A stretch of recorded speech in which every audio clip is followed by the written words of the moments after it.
کہ ماں کی گود سے لے کر قبر پہنچنے تک علم حاصل کرتے رہو۔ اسی مفہوم کی ایک اور حدیث پاک ہے، حضور فرماتے ہیں طالب العلم فریضۃ علی کل مسلم، کہ علم حاصل کرنا ہر مرد و عورت پر فرض ہے۔ تو علم میرے اور آپ کے ذمے ہے، اس کو کھوجنا، اس کی تگ و دو کرنا، اس کی کوشش کرنا، اس کے لیے روزانہ سیکھنے کا عمل، آگے بڑھنے کا عمل اللہ اور اللہ کے رسول کی منشا ہے۔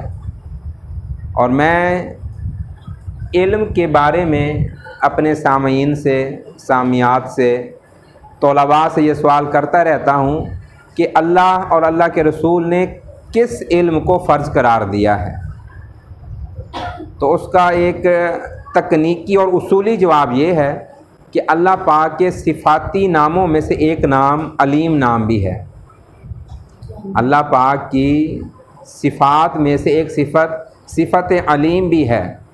تو اس صفت علیم کے لیے کوشاں رہنا، اس صفت علیم کا قرب چاہنا، اس صفت علیم کے لیے اسٹرگل کرنا، یہ مرتے دم تک میرے اور آپ کے ذمہ ہے۔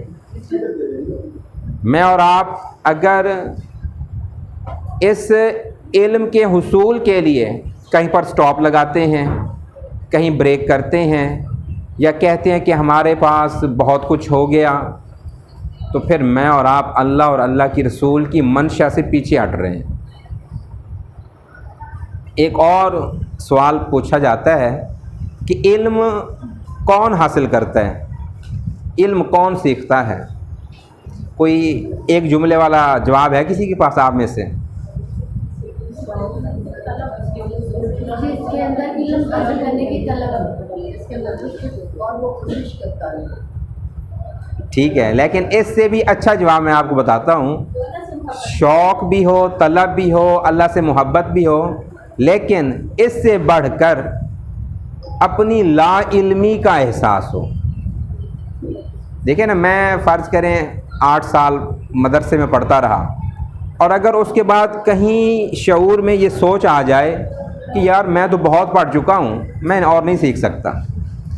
ایک بندے نے ایم ایس کر لیا، M Phil P H D کر لی کسی بھی سبجیکٹ میں، اور اس کے ذہن میں یہ خیال آ گیا کہ یار میں بہت پڑھ چکا ہوں، اب مجھے پڑھنے کی ضرورت نہیں ہے، تو اس کی لرننگ یا اس کا حصول علم جو ہے وہ تو وہیں پہ رک جائے گا، وہ تو سٹل ہو جائے گا، وہ آگے نہیں بڑھ سکتا۔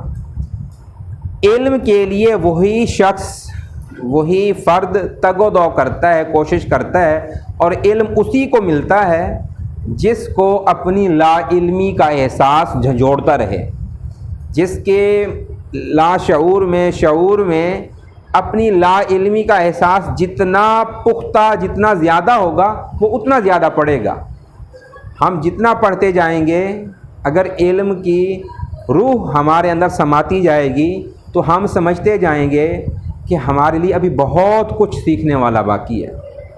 اور ماہرین اس سلسلے میں ایک اصول بیان فرماتے ہیں، کہتے ہیں کہ ایک یہ فرض کریں گراف ہے آپ کی زندگی کا یا سیکھنے کا، یہ آپ کی زندگی بڑھتی جا رہی ہے اس طرف، اور اس طرف آپ کی لرننگ بڑھتی جا رہی ہے۔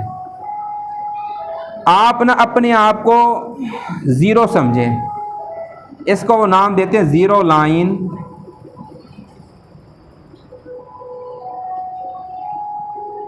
تھیری، یعنی میں جتنا بھی پڑھ چکا ہوں نا، میں صفر ہوں۔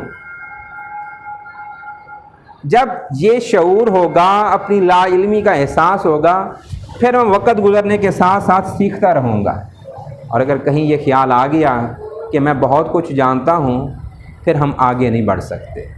تو پہلی بات، اپنی لا علمی کا احساس اپنے اندر جاگزی رکھیں، پھر ہم آگے سیکھیں گے، نیا سیکھیں گے، پھر ہماری پروڈکٹیوٹی ہوگی۔